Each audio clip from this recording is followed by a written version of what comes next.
গাইবান্ধার সাদুল্লাপুরের চকশালাইপুর আলিম মাদ্রাসার অধ্যক্ষ সাখাওয়াত হোসেনের নিকট চাঁদা দাবি, যাতায়াতে বাধা ও জীবননাশের হুমকির প্রতিবাদে এক সভা অনুষ্ঠিত হয়েছে। সোমবার ২৮ এপ্রিল বিকেলে চকশালাইপুর মাদ্রাসা বাজার সংলগ্ন খলিলের চাতালে অভিভাবক ও স্থানীয় আয়োজনে এই প্রতিবাদ সভা হয়। এতে সভাপতিত্ব করেন মোহাম্মদ আলী এবং সঞ্চালনায় ছিলেন অভিভাবক শাহানুর মিয়া।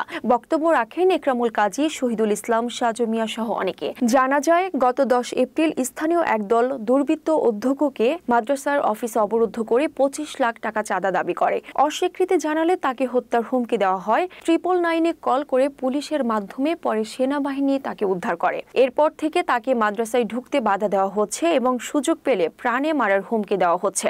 এতে প্রতিষ্ঠানটির শিক্ষা কার্যক্রমে বিঘ্ন ঘটছে। প্রতিবাদ সভায় বক্তারা ঘটনার তীব্র নিন্দা জানিয়ে দ্রুত প্রশাসনের হস্তক্ষেপ ও অধ্যাপকের নিরাপত্তা নিশ্চিত করার দাবি জানান।